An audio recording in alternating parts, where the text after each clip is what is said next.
My grandmother believes that rubbing a gold ring on a sty will cure it. Is this so? If a woman has a lot of heartburn during pregnancy, is her baby born with a lot of hair? If you eat burnt toast, will your hair grow curly? If you have whooping cough and stand on the beach, does the tide take it away with it? Is it true that when you have got hiccups, you are thriving? If you bury a piece of bacon, will it get rid of your warts for you?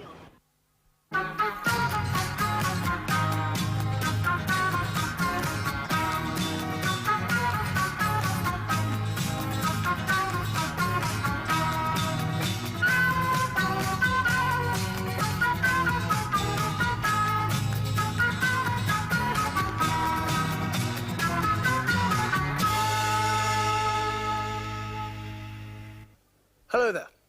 I wonder if you're an old wife. Well, what I mean by that is, do you tell your kids all those strange stories about how to get rid of warts, hiccups, or that eating burnt toast makes your hair grow curly? Mind you, I eat it all the time. For instance, my granny told me that bald-headed men are far more virile than men with hair.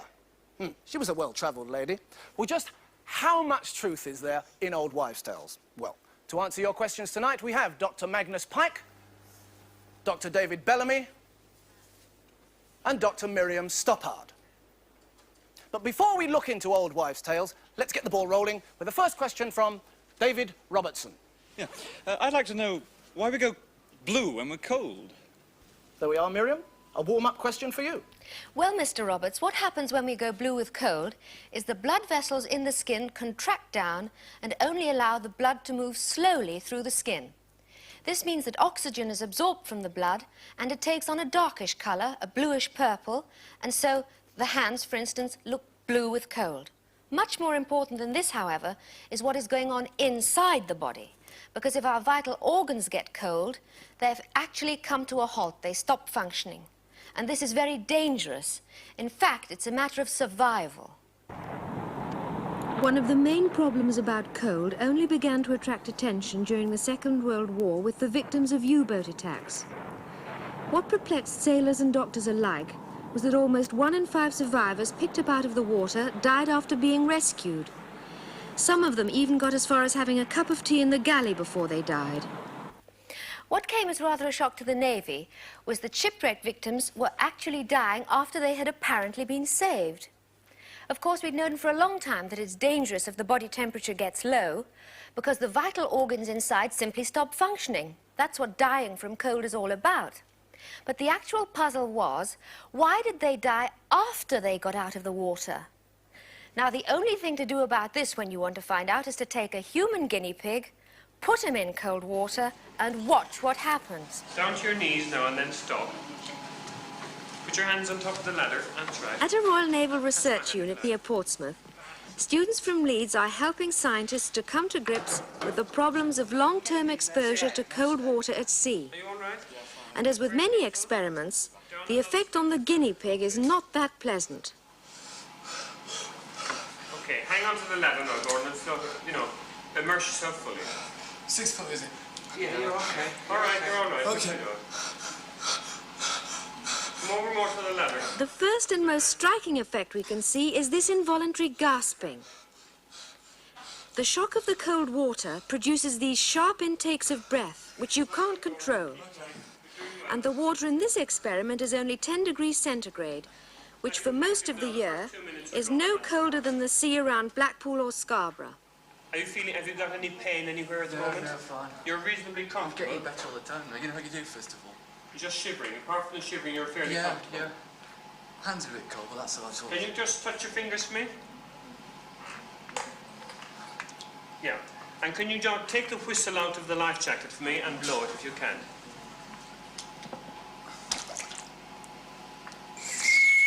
Okay, put it back again. Put it back again. The initial shock is soon over, but now a gradual fall in the body's temperature begins, not just on the surface, but deep inside the body's core, where it really matters. After half an hour, he's already having trouble. It's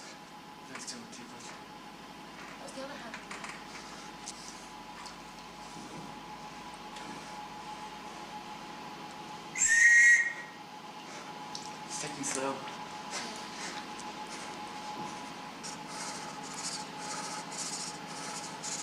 Now he's been in cold water for almost an hour.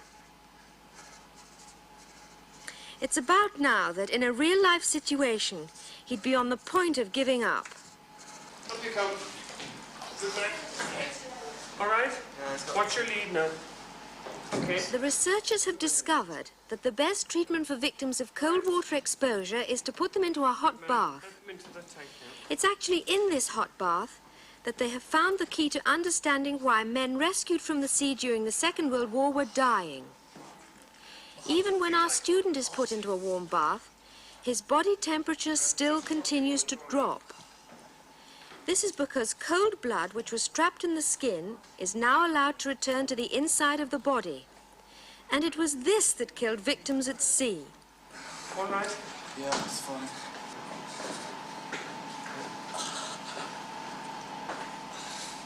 And finally, after all he's been through, the worst pain he suffers is when the blood returns rapidly to his frozen limbs.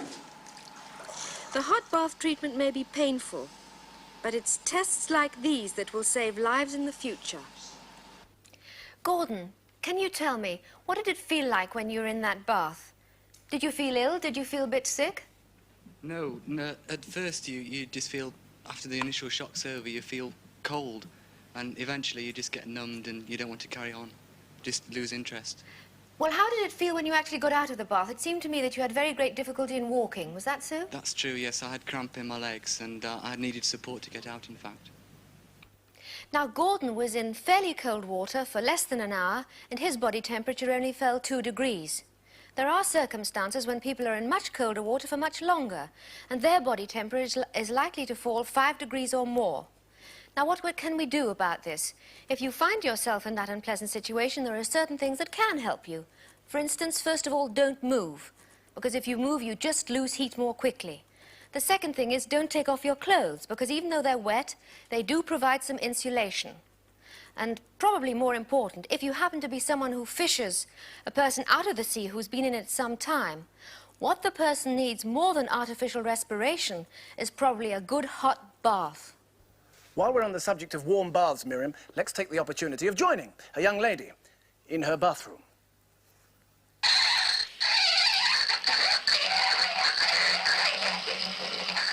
Why does the water in my bath always go down the plug hole in the same way?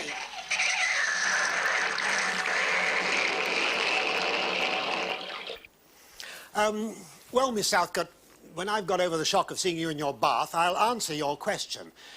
The answer is the water always does go down the plug hole and circulate in the same way, and in the northern hemisphere, that is where we live, it always tends to go round anti-clockwise. That's this direction. And the reason is an extraordinarily interesting one. It's really much more interesting than you'd think in asking the question. It's about the only evidence we have that we're sitting on the world and spinning round as it spins. Now, first of all, let me show you an experiment. We've got here a bath, which is made so that you can sort of see through it, which has certain advantages. And I will, the water is quite still, and I will carefully pull the plug out. And then I will put this little chappy in. Now, it takes a little while to go down. Oops, excuse me. I will explain to you why it is that the rotation of the world, which is going round this way, causes the bath water to circulate in this direction. Now, the reason is that we're up here. I can't exactly see where we're going. Anyway, we're up here. We're circulating round as the world circulates. Everyone in the studio is flying round at 700 miles an hour. You don't feel upset because we're all going round together. Now, here where the world is fatter and everything's further to go at the equator, it's going round 1,000 miles an hour. Now, just imagine for a moment we had an enormous bath extending all the way from Leeds right down to Panama City. You would find that the water in this side of the bath was going faster at 1,000 miles an hour than this at 700 miles an hour, and this would cause the whole lot to circulate round like that in an anti-clockwise direction. Now, we haven't got a bath as big as that, but science says that if you take a bath half the size, quarter the size, tenth the size, and if you come to this bath, oh dear, it doesn't seem to go around the right direction, but give it time. The same thing applies. Now, the point is that here we're doing an experiment in the middle of everything, and oh dear, never mind about that. The point is, this is a one-off experiment done in the hurly-burly of everyone around us. But there are a group of American scientists who are working, would you believe it, at a place called, not Watergate, Watertown in the United States. And they've done hundreds and hundreds of experiments in the Northern Hemisphere, and every time they did it, the water circulated as it should, according to theory, in an anti-clockwise direction. Now, the theory is that this goes faster than this. Now, if you happen to be in Australia, everything is upside down, and you would find that if you took a bath in Australia, your bath water would circulate round in a... Oh, there you are, look at it, please, there you see, it's got it right. Quite. Well, anyway, if you took your bath in Australia, and as a matter of fact, we've got here a fellow called Dr. Bob Bilger, and he has been working at the University of Sydney on what happens when the water goes down the plug hole in Australia. And we happen to have him on the telephone now all the way from Australia, and I'll ask him what happens down there. Hello, Dr. Bulger. Which way does the water go down the plug hole in Australia?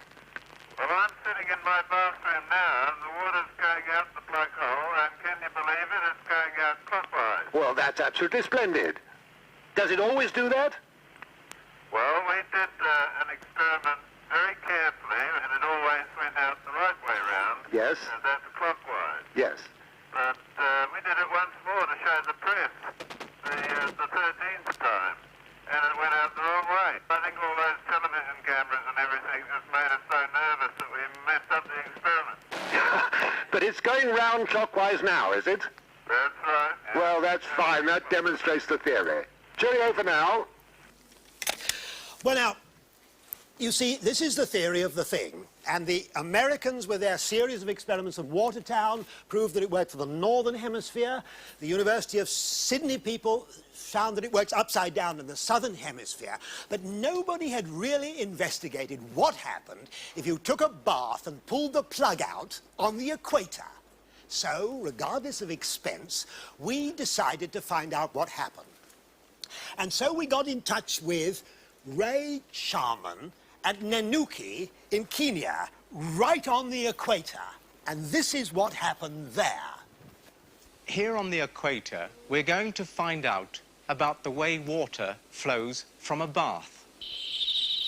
Now, you see, there actually is a bath right on the equator in this hotel. I've allowed the water to become quite still, and I'm just about to sprinkle some confetti onto the surface of the water so that we can see how it behaves.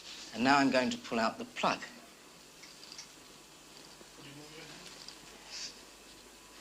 Now, there's very little activity at the moment. The confetti is moving very slowly towards the plug hole end of the bath, but there's very little motion at all. Bath is definitely running out, and now there's a little movement towards the center, and one or two pieces of confetti are beginning to become quite agitated, but there's no definite sign that there's going to be any particular... now, several pieces are beginning to... No, it's going straight down at present, straight down. There's no clockwise, there's a confusion. Some things are... Some of the confetti went down in a clockwise and some in an anti-clockwise, but in the main, most of it went straight down the plug hole. Now, Miss Southcote, you see what a very good question you asked. Now, all these chaps in America and all these fellows in Australia aren't just studying plug holes and water down it just for fun, because science gives you a general principle. And the interesting thing is, this business about the Earth rotating and how it twists things like bath water applies, for example, to firing rockets and satellites and so on. Very much more interesting, in the large rivers such as the Mississippi and the Yukon in the Northern Hemisphere, it's found that the right-hand bank is more eroded than the other bank. Now, more interesting still, when water goes down the plug hole, it's that way up. But when you have tornadoes, that's this way up. Now, if we could only understand, as we're beginning to do, what makes the plug hole water go down this way, we might be able to do something about tornadoes, which we can't do at the present time. And this shows you how extraordinarily productive the scientific study of almost anything is, even something so apparently frivolous as what happens to your water when you pull out the plug. This is Jill Southcott, who asked the question from the bath. I didn't recognise her with all her clothes on. Now, tell me, Jill, was that all clear to you? I was very impressed, most impressed. I mean, who needs a map to know where you are in the world? Martin Archer has a question. Yeah, how do electric eels make their electricity? How do electric eels make their electricity? Well, Martin, don't ask me. David? OK, well, that's really a super question, because the electric eel, with its fantastic name, Electrophorus electricus, really does pack a fantastic punch. Now, why? Well, it lives in dark, muddy waters in South America, where it can't see at all. In fact, its eyes are completely functionless. And so all the time it's on the move, it emits an electric impulse, which acts as a sort of a short-range radar and locates objects round about it. OK, now I've got two electrodes joined up in the tank which can pick up the impulses from the eel. Now, I'm not going to touch them for obvious reasons. All I'll do is switch up my gadget, and as long as he's... And there you are, you can both see and hear the impulses. Now, I'll annoy him a bit with my tickling stick. There you are. He's not a Dodd fan at all. He doesn't like it. OK. Now, let's see how he can locate his food. I've got a nicely dead frog, absolutely right. I'm not going to put my fingers in the tank. There he goes. No. Coming over. No, he liked my fingers better than the food. OK, well, if that had been a live frog, there he is. Evidently, English frogs aren't as good as South American. But he would have, first of all, used the shock to stun the frog, so that it then would have been easy for him to swallow it down and eat it.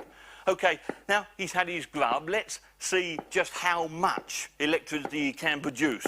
So, let me get round the back, well out the way. Now, don't worry about the eel handler, because the net he's using is completely insulated. Nothing to bother about. It's just me that's worrying.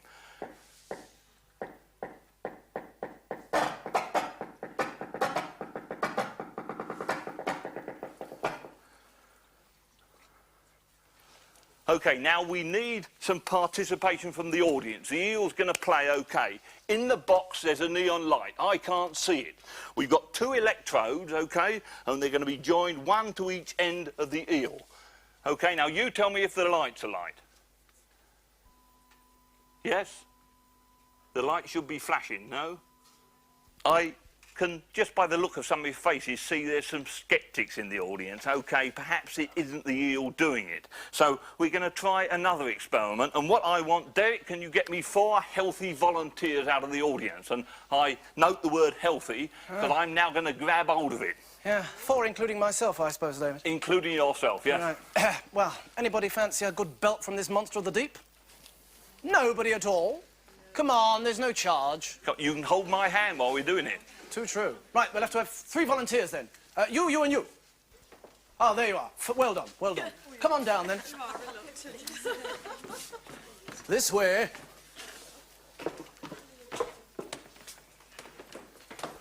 Right, David.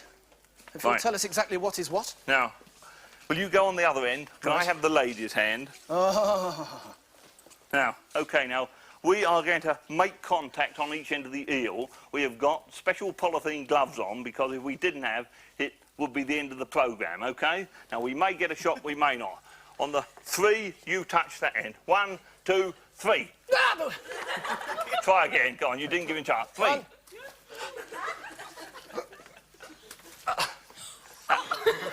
Well, through my polythene glove, there certainly was something. Anyone get it? You're not a good conductor. It's a deep... Who chose the bad conductor? Shall we try again, yeah? One more? Yes, 1 too bad. How about taking the glove off? After 3. No! 1, 2, 3. Go on. Not going to play. Do you want to try it without the glove? Well, what am I saying? No, it's just... Thank you. Shall we try it without the glove? Link hands. Many hands make light work. Right. We'll say 3. 1, 2, 3. Go on. 1, 2, 3. No, he's not going to play. 1, 2, 3. Oh, right. I can't concentrate, I'm scared. 1, 2, 3.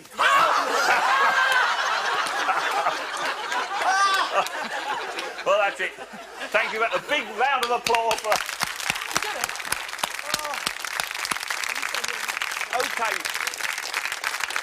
Thank you very, very much, and it did really hurt. My fingers are still tingling. OK, so we've proved that the electric eel, I think, beyond doubt, produces the electricity. But that doesn't answer the question. The question was, how does he make it? OK, now, an eel is a modified fish, and this is a highly modified fish, and only the front end, really, is the actual fish bit. In fact, everything a fish needs is there in the first fifth of it. The brain, the guts, the lot. The rest of it is one gigantic power generator, OK? And it consists of muscles, highly modified muscles, just like yours and mine, but modified into plates called electroplates, OK? And there may be 750,000 of these things, and each produce about 1/10 of a volt.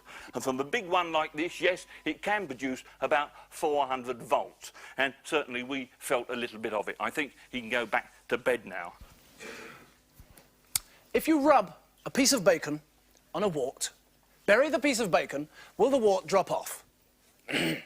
Well, I don't know. Matter of fact, actually, a couple of years ago when I was a boy, I used to have an enormous wart on my forefinger. And I used to play the clarinet in the school orchestra.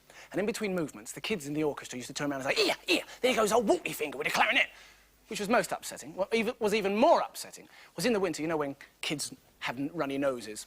There was poor old me, over the wart, couldn't get a clean swipe. So, no, it's true. No, it's absolutely true. So, friend of the family, an old lady, tied a piece of thread around the wart with a nice and tight with a knot, left it for a week, and believe me, it dropped off. Well, I believed in it as a kid, and it's nice to know, actually, that kids today are still thinking about those things. As you can see with the next piece of film, some more children with some more tales. My granny says that if I rub butter on a bump, it'll go away. Will it? Could somebody tell me, is rainwater a cure for sore eyes? If you give someone a penny for a wart, will it go away? Is it true if you rub goose grease on your chest, it will cure bronchitis? My grandma says if you bang a nail into a tree, it is a cure for toothache. Is this true? Something that's always puzzled me is, if you sing to tomatoes, will it help them to grow? Is it possible that if you tie a sweaty sock round your neck, it will clear sore throat? My granny says that brimstone and treacle is good for young people. Is this so? The old wives' tale that's always interested me is the one about warts. As a young girl, like many others, I suffered from warts too. And in fact, what my granny told me to do was to spit on it first thing in the morning, because then your spit is poisonous. I did this for 5 days, and believe it or not, the wart had gone. That was when I was a little girl, and I really believed it. When I got to be a doctor, I found out that warts are a virus disease like many others. And just like a virus disease, you can, in fact, develop immunity to it. But it takes about 18 months to 2 years. And so warts will, in fact, disappear of their own accord, regardless of what you do to them, in about that time. And so when you go along to a wart charmer, and your warts actually go, she's onto a good thing if you've had them about 2 years, because they will. But what I think is so interesting about these kids with their extraordinary old wives' tales is some of them are told them by adults just to fool them. This business about burnt toast making your hair curl is really an excuse by the parents to fool the kids to eat the toast they've been incompetent enough to burn, and there's nothing to do there. And another thing, you know, for years and years and years, people are trying to get kids to eat rice pudding, which they hate. Now, you and I know that rice pudding is made from polished rice, and polished rice in all parts of Asia is a tremendous source of beriberi. So they're very wise to keep off rice pudding, because they might then conceivably have got beriberi, and some of them would have got beriberi very, very badly, if I might crack a joke like that, which of course I couldn't. So it's rather a complicated thing. Here's another one, Miriam. There's an old wives' tale that says if you eat carrots, you can see in the dark. If you are strongly deficient in vitamin A, and carrots have vitamin A activity, then you will get hemerolopia, which is, of course, the pompous word for not being able to see when you go into the cinema out of a strong sunshine. You tumble all over people's feet. In other words, you can't recover. And as a matter of fact, this was discovered about the time of the Battle of Britain. and about the time the British were just introducing radar, which was a highly secret thing, and it was put about in all the British propaganda that the reason why the RAF was so successful in bringing down enemy bombers was that every pilot was given a great big plate of carrots before he went up in the air. In fact, it was totally untrue. It was that radar was just coming in, because any healthy young pilot has got plenty of vitamin A in his retina anyway. But perhaps it's just us adults. That was a very funny old wives' tale that was started for war purposes, so maybe the old wife wasn't such a fool after all. Well, that looks about all. I think we've come to the end of all this. Well, there you go. I, for one, found there's an element of truth in at least some of the old tales, and we could go on discussing them all night. But unfortunately, that's all we've got time for. Next week, one of the questions we'll be answering is, how can I tell if my wife still really loves me? So, from Magnus Pike, Miriam Stoppard, and David Bellamy, and myself, good night.